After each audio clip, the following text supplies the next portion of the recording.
All right. And I'm going to be editing stuff too. So we're Yeah, good yeah. to go. All right. Here we are with my brother, Illuminati Congo. Thanks for being here, my friend. Oh, thank you for being and giving opportunity for us to have a fun conversation around things we love. Indeed. Indeed. I got some questions I've been really wanting to ask you. We've touched on this a little bit, but I want to dive a little bit deeper. So let's just jump into Yeah, it. Yeah. yeah. So when did you first discover or hear about the rainbow body, and what got your interest in it and your path?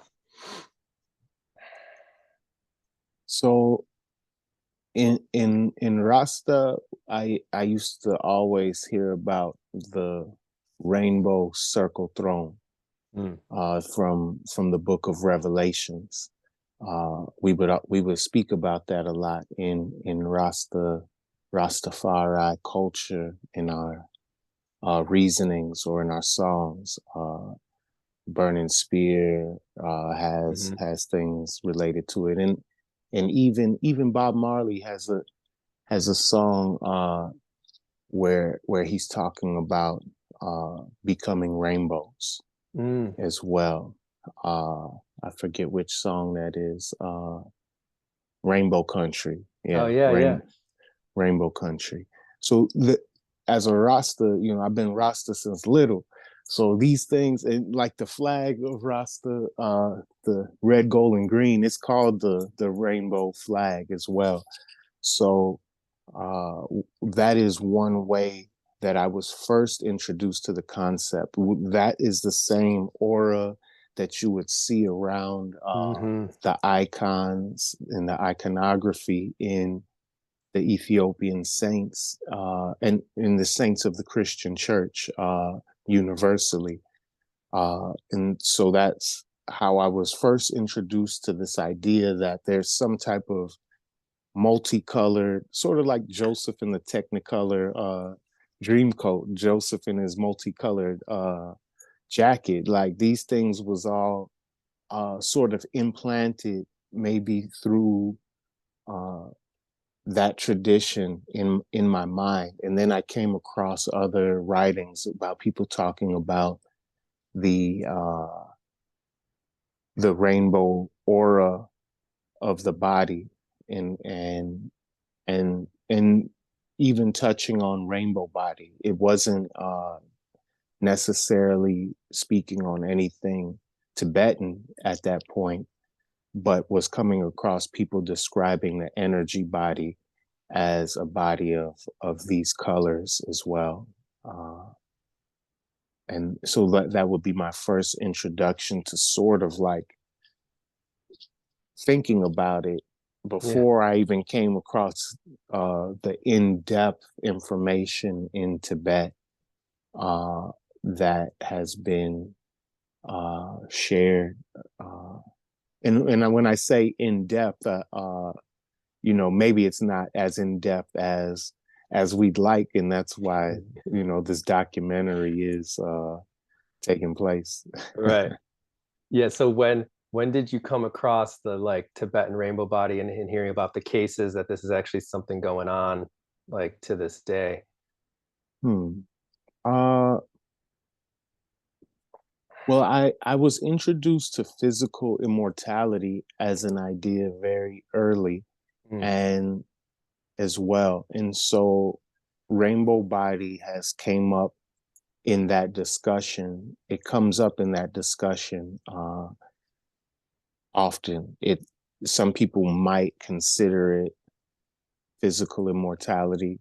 right. You can use those words depending on how the context of those words for you, how you define those words. Some people would say it's not, but it was the idea of physical immortality that actually uh, I started seeing a whole bunch of different ways that people allegedly disappeared Yeah. physically, where their body just turned into light or turned into the diamond body or turned into a sound body. Ramalinga Swami is one from southern India, who in the late 1800s, many witnesses said they saw him transform into a ball of light. And he would always talk about physical immortality. He wrote treatises and scriptures on physical immortality, specifically using those words. And then for him to allegedly display this transformation into this ball of light for people to see, that sort of can put a context also on those words, physical immortality, that it could mean the similar thing as rainbow body. So I've came across the idea also through India, through yoga. Yeah. Much of what we get from Tibet is intricately wrapped up with the tantric systems of India. Yeah. Because we see it across all different types and forms of spirituality from all around the world, all have their own name for it, all have their own form of this type of phenomena, experience, what have you. Right. Right. So, so do you feel that this turning, when one dies, one turning into light or one disappearing, do you feel that it is something that is a practice, like it is an actual practice, like there's a rainbow body practice, there's a light body immortality practice that's specific? Or do you feel that it's like a byproduct of just how one lives, or both? You could say it's both, and probably even more, and neither. Uh, Yeah. it's like it's the grace of God. It's it's God's grace and mercy is the first thing I would say through the language and the path that I use. But it takes living in a certain way. You do have to live in a certain way and cultivate a certain mindset uh, for for its uh, for its development. It from what I've seen in the lives of the people that I've uh, read about or heard about it occurring, there were practices that seem to be sort of central to to it occurring. But also there, you could not know any of those practices, and it can still occur. Uh, that's related to that grace and mercy, but it's also related to just the natural temperament and inclination of a person uh, as well. But as far as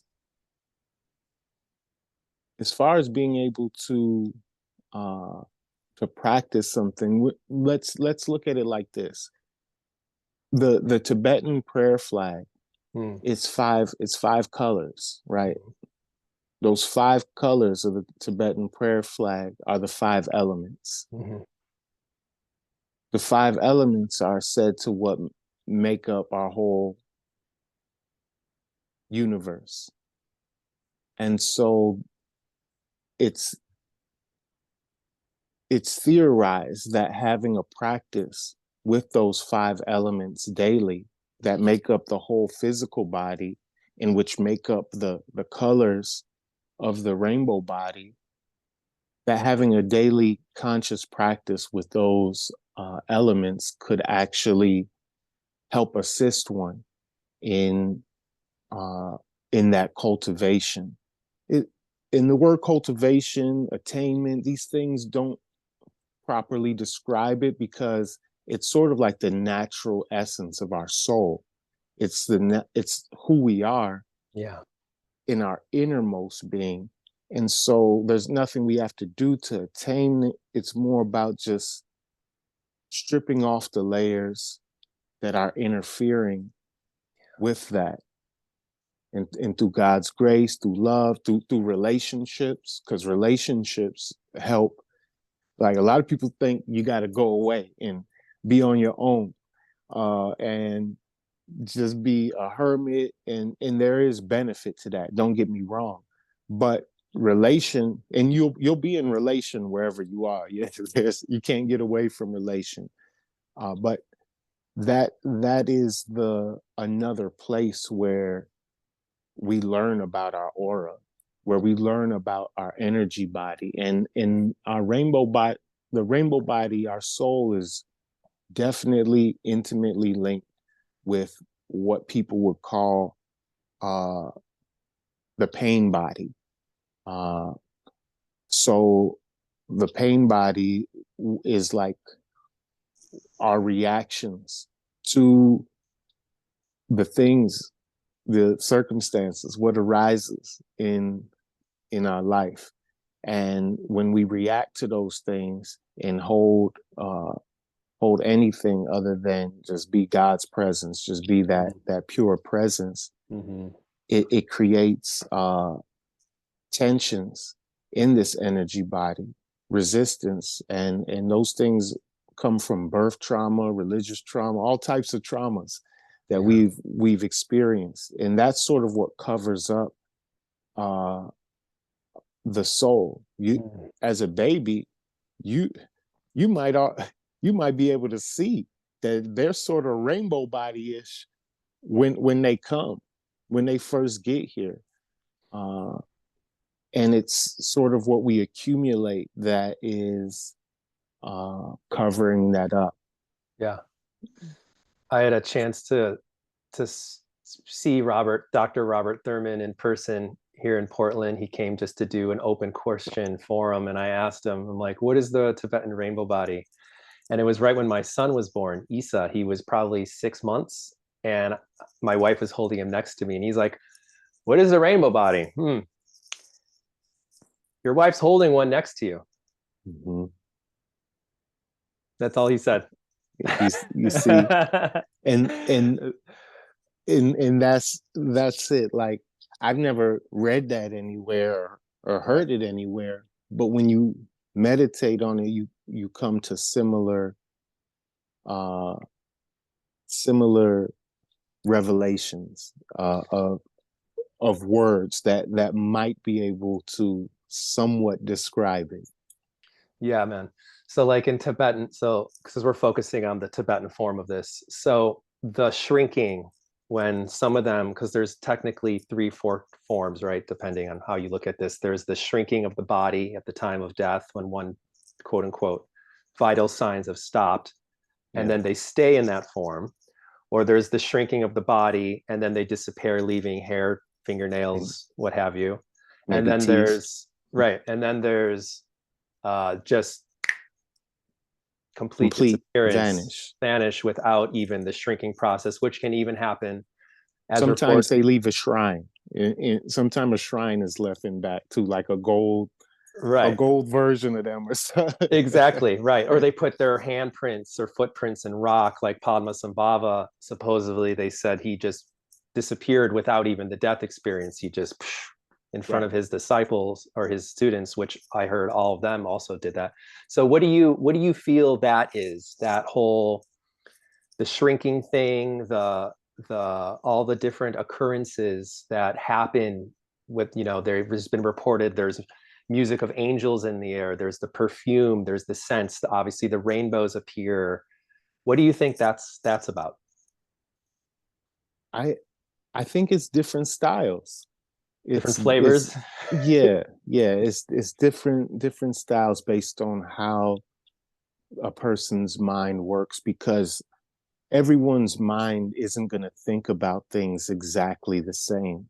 Everyone isn't going to. Right. It's just that's not how things work. We do things differently, and so I think it's just one of those things where, okay, if you're in a tradition where you're seeing it happen with the nails and left behind in that, then your mirror neurons sort of get attuned to that, and that's sort of the one that you might lean to.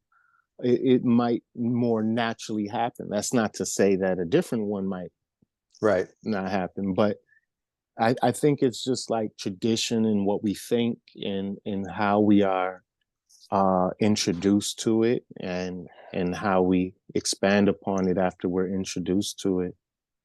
So it's just different flavors, different styles, different cultures' experience of it. That's what I got from Robert Thurman's book on Masters of Enlightenment, or Mm. the Mahamudra, the 84 Siddha book, uh, Oh, right. where he Hmm. speaks about all these different ways, 84 different ways that each of the siddhas attain their rainbow body. And to be fair, uh, I don't, some of the ways that are being spoke, uh, they're all different. They, they're all very different in the way that it occurs, and I don't know if, like, what the actual state is, if everyone attained to the same exact style or if they attained to different styles, because the way that they did it was all very different according to their own way that they lived their life. Uh, and so the way I received it when I first was reading that book was that it looked a little different, and maybe somebody's disappeared, somebody's might still kick it here though. Some It might happen, and somebody's, they transform, but they're just still here kicking it, like in a transform way. Like Baba G, maybe something like that. Yeah, yeah, like a Babaji or Goraknath. Like that's Mm. one of them that's mentioned in there. Goraknath, and in many of the Nath Siddhas, the first 9 Nath Siddhas. Yeah, And what book is this again? it's Is this the one you Masters. told me about, the 80? Yeah, okay. I haven't gotten that Yeah, yet. Masters of Mahamudra, and there's another one too. I think Yeah, it's that has called like art, that has art, a like big more. one. Yeah, Masters of Enlightenment. Yeah, So it's can you speak to that a little more? So what basically in that book is it's describing different people and their experiences of reaching this form of, I guess we can call it enlightenment, you know? yeah, So so basically different people, different walks of life who aren't yeah, just doing the aesthetic monk deep in the cave. It's basically, yeah, can you speak a little more to yeah. this? I'll read some of the names of the chapters. Siddha Dobipa, the wise washerman. Hmm. So it was a person who, they wash stuff, and somehow through their washing of things, they use that as their practice, to of dharma, that actually brought them to the attainment. Then you have the Siddha Kalapa, the handsome madman. Hmm. uh so I couldn't,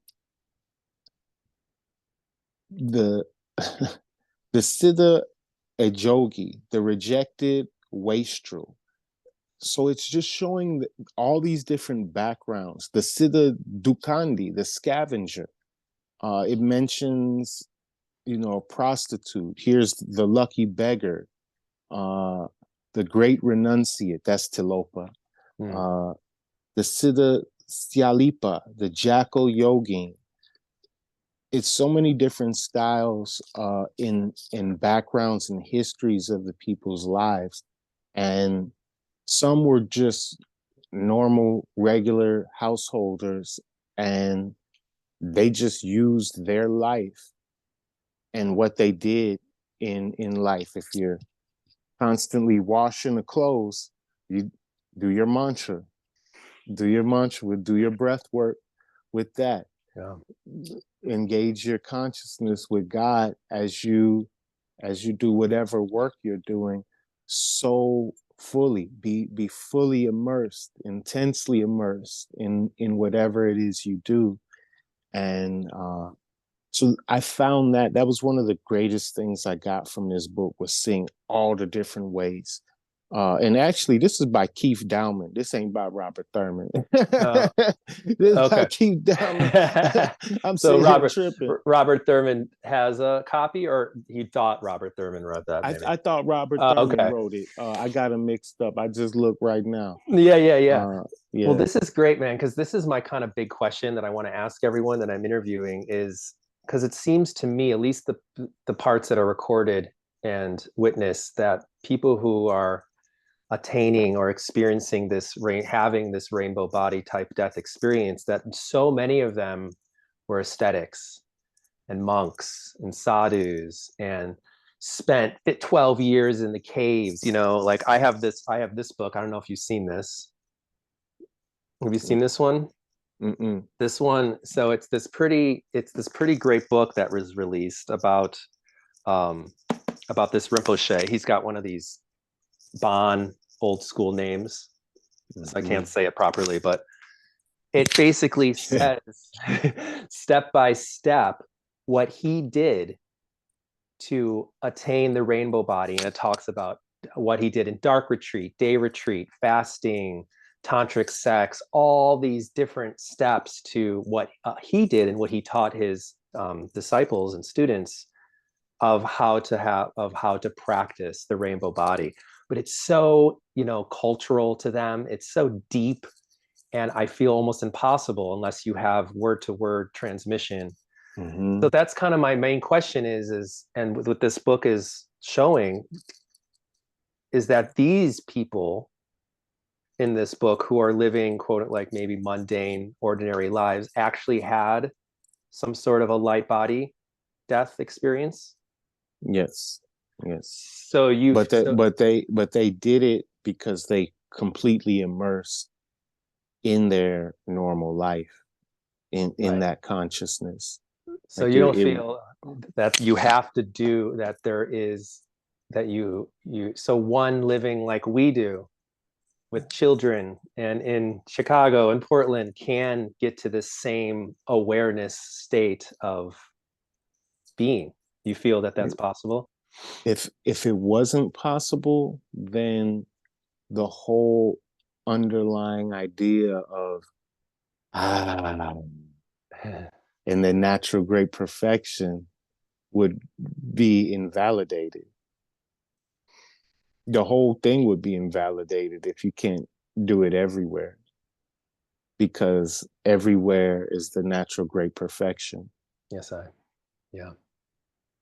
Do you have you heard of anyone in our modern times experiencing this or having this type of, realization, Uh, death experience? uh, well, the closest one that I mentioned was that late 1800s uh, one, which was Ramalinga Swami in southern India. Okay. Uh, and so, as far as in our time now, uh, I would be amiss to not mention Haile Selassie because Yeah. uh, you know that there's never been a true report of his a true evidence or proof of his body being dead, and there are people who mention who saw him disappear Mm. from the last cell that he was held at, and then Wow. that's when the stories of the death were made up, because they didn't, you know, if you had someone under arrest and they just disappear, uh that's gonna make the people start thinking something. You know what I'm saying? The people are gonna be like, wait, he just disappeared? Like, no, they could think it's time for an uprising back Right. to, to who knows. So uh I can't go in depth on that. Uh but that is one person in our recent history who there is thought around that, because even Yogi Raj, uh, who, of the Kriya, of a Kriya lineage, on Babaji lineage. He said that he met Haile Selassie in Right. 1983. There's a video on Uh, that. yeah, yeah. So, pardon me. It's okay. So uh, that's why I can't leave that one out. Uh, and then there's other people as well. Like what's the lady's name? Annalise Guerin. Hmm. Uh, from she was Mormon. There's people who say she did. There's people who say she didn't. Yeah. A lot of times in the modern world, uh, the people who are around a lot of people, even if they do it, there'll be enough people around to say no, they didn't do it Right. because they don't. It's not in their culture to think that it could happen. So in Tibetan culture, or some of these yogic cultures, because they know it could happen, the word gets out, and it's more like, okay, there seems to be more evidence there. But sometimes in the Western or in this modern times, if it occurs, there's going to be a lot of controversy still around it, because there's always people who can see it occur, but they see something totally different occur, Yeah. because we're attuned to so many different ways of thinking about things now. But I could probably name a bunch more people too if I start thinking about it. Yeah. Yeah. Uh, yeah, It just seems like it's something that's so hidden, quote unquote, like it's like obscure. there's no Mm-hmm. videos of the actual process. There's some photos, but it seems like it's something that is hidden, at least with these Yeah. cultures that have a deep history about it. So Mm-hmm. do you feel that it is something that people are practicing? And if so, what would be the purpose? Like why do it? Like, is it for the people they leave behind? Is it because you've maybe something happens if we do have that type of dissolving back into the Alex experience when we leave the body? Like, Well, I know I'm interested in it because I want to just keep kicking it with everybody. No matter what side you're on, this side, that side, left side, right side, heaven, hell, wherever you at, any dimension. I just want to be able to keep kicking it, and I think we're destined to be able to keep kicking it. I think Rainbow Body is like, uh, if there's a thing called evolution, where we're advancing, getting right. stronger and better, in to get to a certain point. uh I think it leads to a rainbow body type of thing, and that that's why I'm into it. I think people practice it as well, if they're specifically practicing because they're like, yo, I want to attain rainbow body, or I want to let the rainbow body flourish from within. Maybe there's different motivations.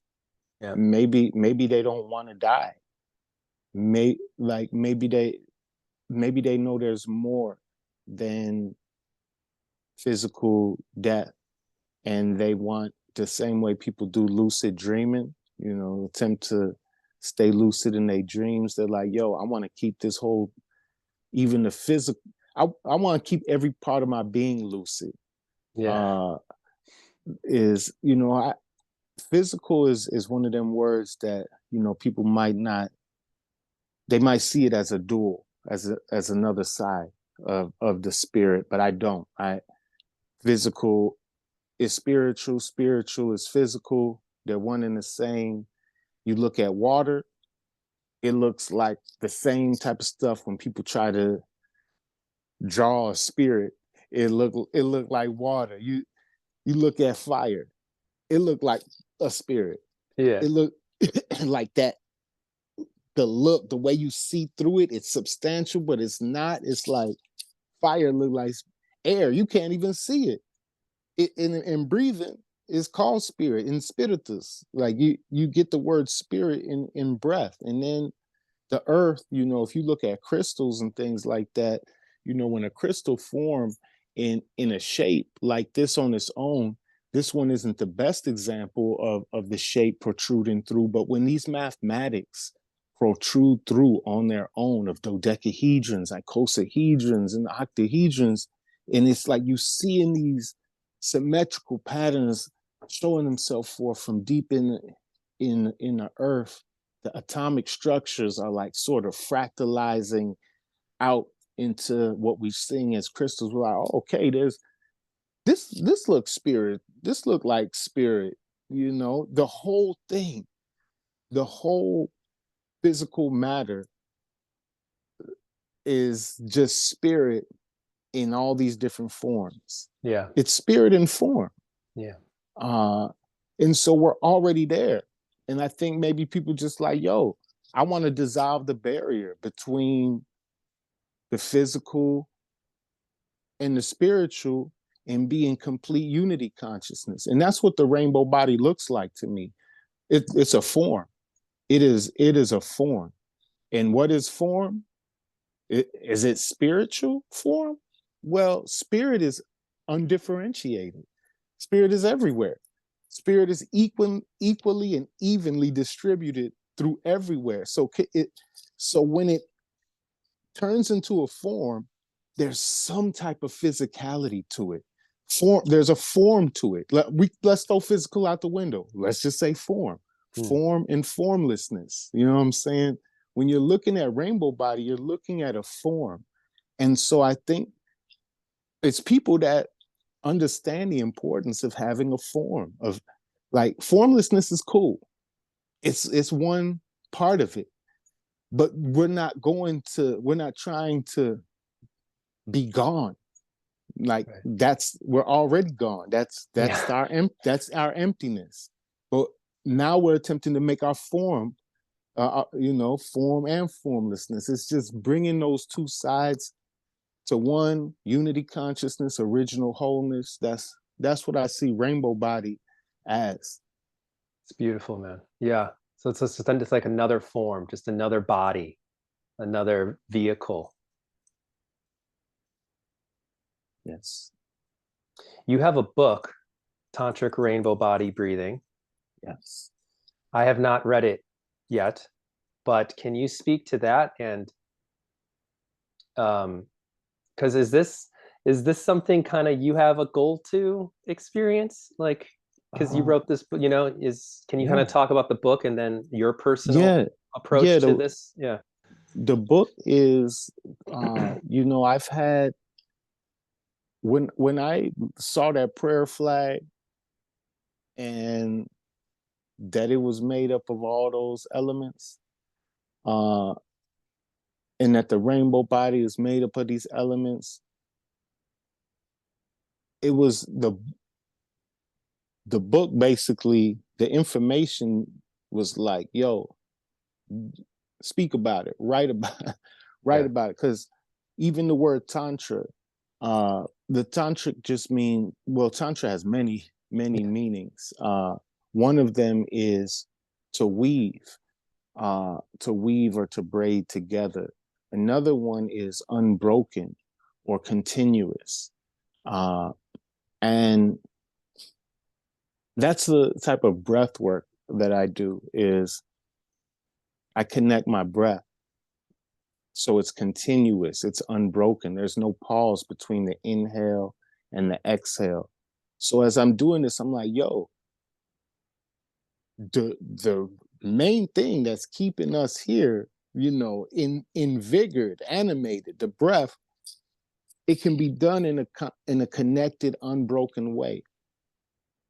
So that is like the easiest first way to approach Tantra, to approach Chi, to approach prana, is just keep that breath flowing. And it sounds so simple, but you try to do it try to keep your breath consciously connected for a whole hour, and you finna be out your mind psychedelically blitzed after 10 minutes. You're not gonna know what to.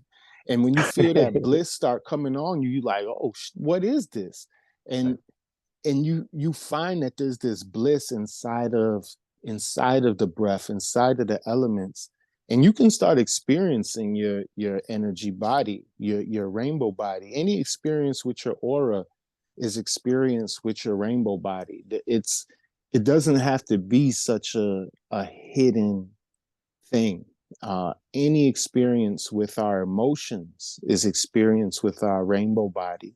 And so as we're dealing with our emotions and learning how to keep them, the energy and motion flowing that comes up in our body so that things can be resolved instead of resisted, the energy can flow through our body. And as it does, that's just you're naturally going to have a colorful, Yeah. exuberant aura because you're not resisting the energy that's flowing.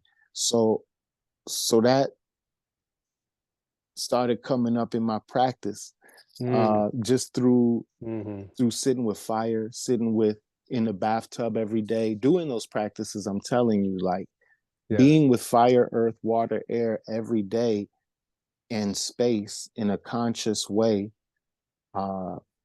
as a ritual, but casual. It doesn't have to. That's how my book is. My book is casual. I don't use a bunch of Tibetan words.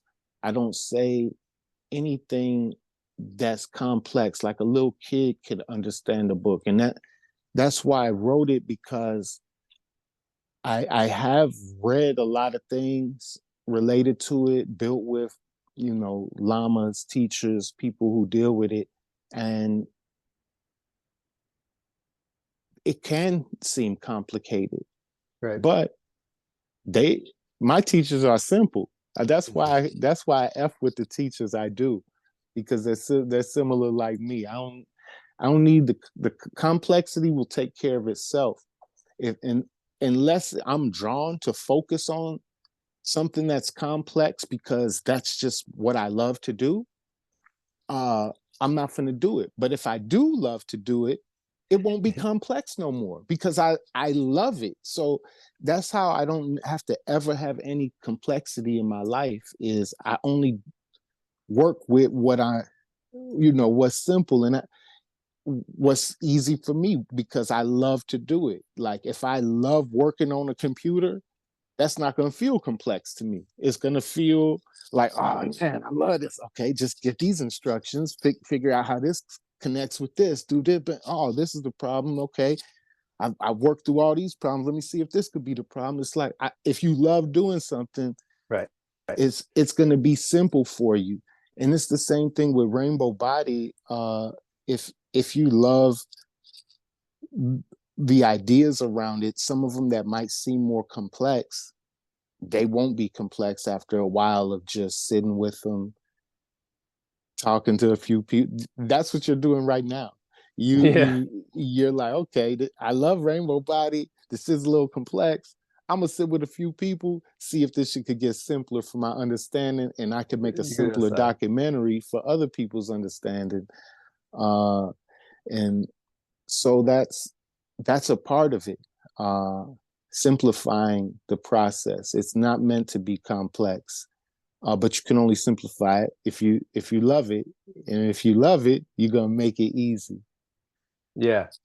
And where you're at with it, right? Like you and I agree. Like I simplify as much as I can in my life, which is one reason I'm doing this documentary is because, like, for example, like this book, it just seems like so like complex and mechanical and kind of like there's this step and this step and this step, but Yeah. that's maybe this was written, I don't know, like a while ago, and maybe that's what was needed for certain Mm-hmm. folks, where they're at, where Mm-hmm. their mind's at, where their karma's at, that certain people might need these Mm-hmm. different types of tools and experiences. And some But people, for depending on where we're at, need the more simplified form because we're just there and ready to experience that. For sure, for sure. Like one of my lamas always, he often teaches a class, Glenn Mullen. He does a class called Milarepa's Easy Way of Enlightenment. And Okay. in Tibet, there are different easy paths of it, Right. like easier ways. Like Dzogchen, it's just sky gazing. One of the main practices that open Yep. us to rainbow body is just gazing, just keeping your eyes open Yeah. and being with what is, Yep. cutting through any of the falsehood of the thoughts and the senses and passions related to what is being observed. And so even even the whole process in Tibet, like you have that one book there that's super complex, and I guarantee you that all of the stuff in there is legit. It's legit shit to dive into. But uh you could also go to the other side where Exactly. it's all you need is and the sky and Yeah. compassion. Uh, and don't never reject one for the other. Don't ever be like, no, all I do is and look at the sky. I don't need that Yeah. book. I'm not gonna look Yeah. at that book. No, that's not humble. That's not learning from the masters.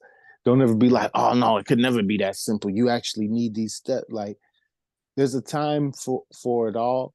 Even now, there may be a moment in your life where you're like, yo, I need some hardcore instruction right now in order to like reorganize my mind, my habits, my day to day. And so I'm going to do this sadhana the way that has been set out in here. Yeah. And there's benefit to that. Yeah. There's a monastery, a nunnery in Tibet called Gebchek Gampa. Have you heard of that? Have you heard of this? There's a couple Probably. yeah, there's a couple documentaries about it. I'll send you the link. It's these nuns that are have this unbroken lineage from nunnery of these women passing on Dzogchen, Mahamudra, all these different teachings, and they're in a very remote place, I think, in eastern Tibet. And almost every nun who dies there has a light body experience. And this guy went there, which is it's so you got to fly to the nearest airport, then you got to take a jeep, then you got to take a horse, then you got to walk. So it's very, very remote. And he went there and he interviewed some of these nuns, and he basically asked them like, how do you attain the light body? And she said,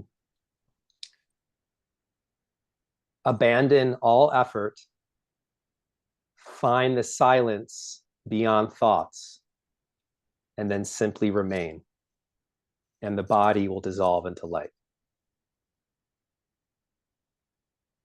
She said that's the simplest form that you could experience it, is that when you go beyond thoughts, you abandon effort, find the silence beyond the mind, right? The thoughts, and then just be.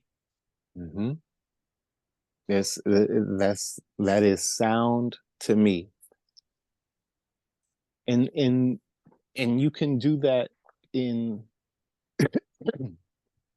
in ways. There's other ways, like in the Christian tradition it would be where you ceaselessly pray. Mm. That's how it would be described there. And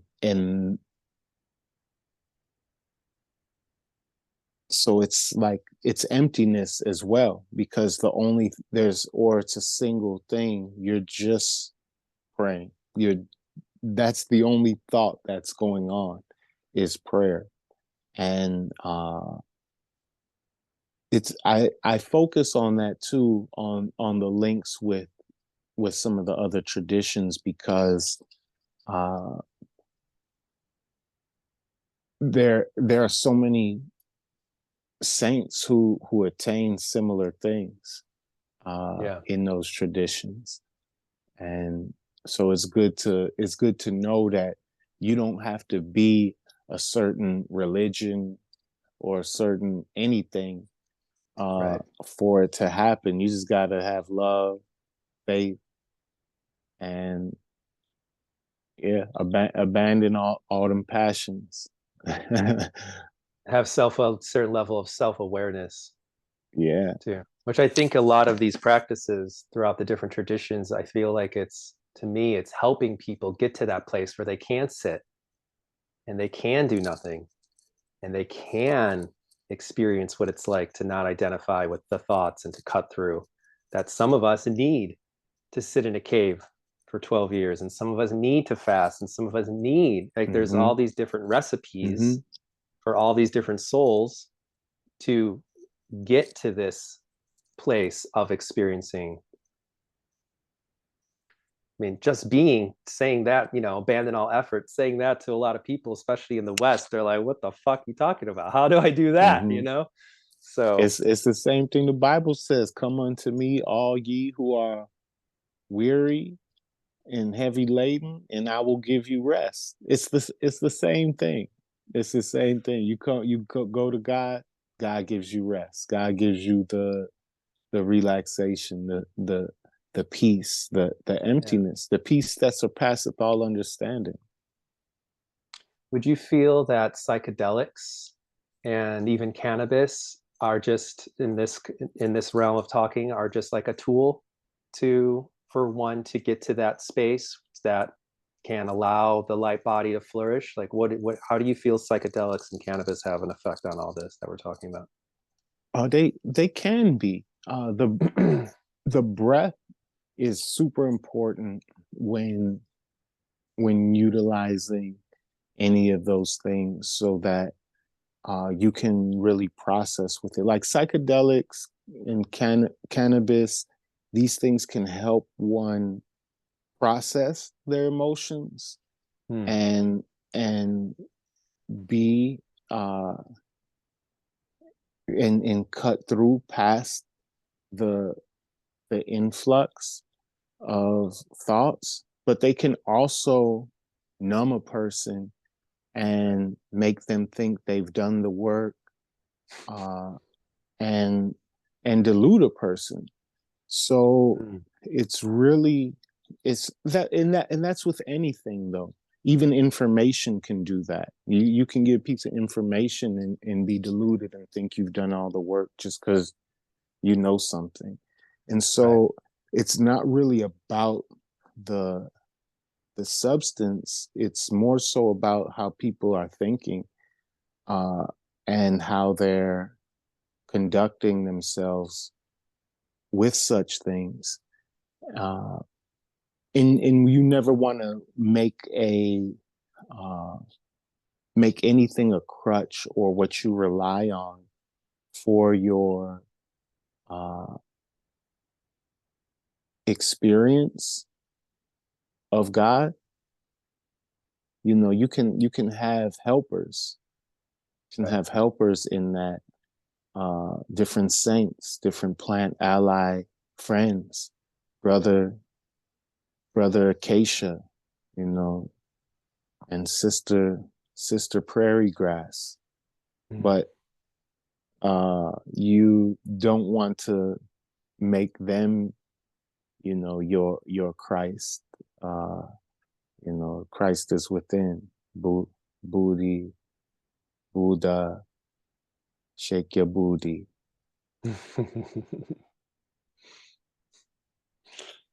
Oh man.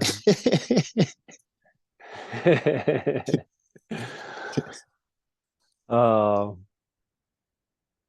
yeah. So is this something you're kind of playing with your own personal life? Like, do you have like a not a goal, but like a desire to attain? I don't know what other word to use, but attain, but like this type of To let it unravel.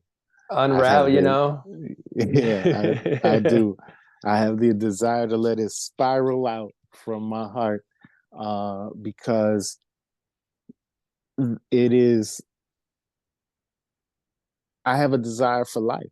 I have a desire for more life, more love, more relationship, and more consciousness, more service, uh, more ability to respond deliberately.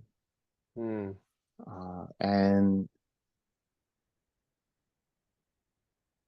so that's another balance too, of where I desire to be the director of my experience, but I also just want to be a vessel for what the infinite mind, infinite love, and infinite being uh, spurs me onto.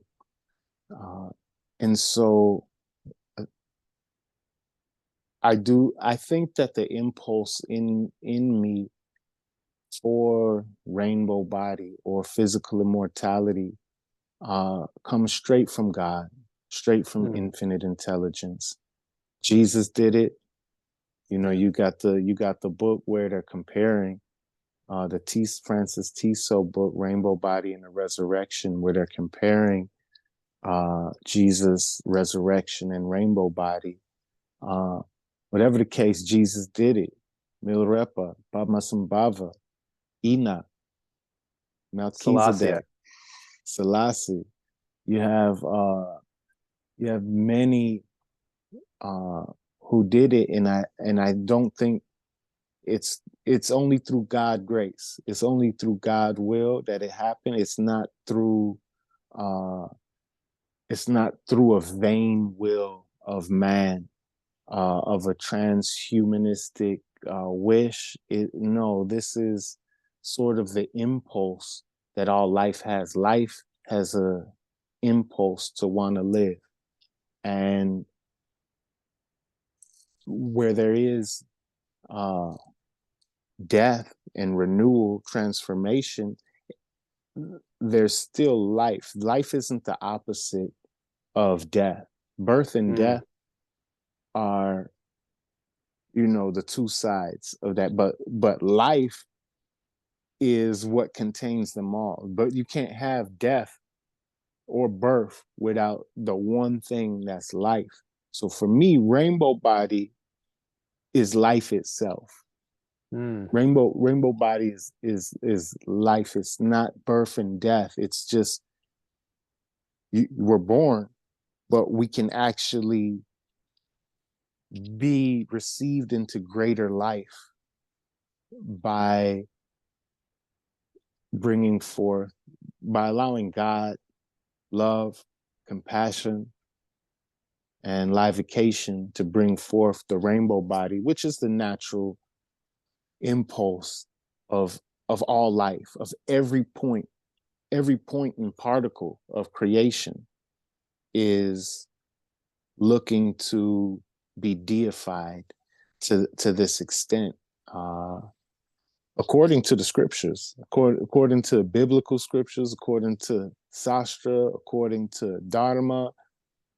You can find this idea all over the place. Yeah, brother. Oh man, I love it. I have asked all my questions, I feel. Is there anything you want to add? Last thoughts about any of this? Hmm. Rainbow Body. I have a song I did called Rainbow Body. Mm. Uh, You have a whole album, right? yeah, whole album called Rainbow Body. Uh, the Gene Keys mentions Rainbow Body here and there, Mm. and that's you might, if you can get in contact with Richard Rudd, who wrote that, Okay. he might be able to give some good uh, words about it. Um, Yeah, I know some people who do the music to a lot of his meditations. So mm, Richard Rudd, thank you. yeah. It's a lot of Richards. And Rudy's too. Do you Uh, feel that? Oh, go ahead. I guess my last thing here is you mentioned how you've mentioned immortality a lot. Like, what does that mean to you? And do you feel that these beings that are immortal wear their physical body, or they keep coming back as far as immortal? Because in a way, we're all immortal, right? But mhm. these beings like Babaji and Gorgonath, like, do you feel that they're the same made up of us? Like they're human like us? Or are these, you think, beings that are not the same as us, maybe from like other planets or such? I see it. They're just the same. You think We're, they're the same? yeah, yeah. We're just the same. We're made up of the same fire, earth, water, air, and Even if they're not space. like the same human race type of. Yeah, even if they not, but I do see if you have a if you have arm, leg, arm, head, which spells Allah, Mm, ALLAH, arm, leg, arm, head spells. If you got them five, if you that and that doesn't say if you're missing any of that, yeah, you're less, but that's the basic structure what that we was just talking about too, of it's like this five here is the fire, earth, water, air, and space, and five elements. Uh, if you got this structure, you're made in the image and likeness of the one. Uh, and there's no difference between us and the one. The difference that there are differences that we can make distinctions about, and it is important to be able to know the difference between the intelligence that is the all and then our own locality, and which is completely filled with the all. Like if you take a piece out of a hologram, all of mm, the information of the whole is in the hologram. The same thing like Rumi said, you're not a drop in the ocean, you're the whole ocean in a drop. Uh, we do have the whole contained within us, but the difference is that there are times when that one whole decides to pop up here and not have any forgetfulness of mm, those are called like avatars. uh they they didn't have to do any attainment to right, become realized or anything.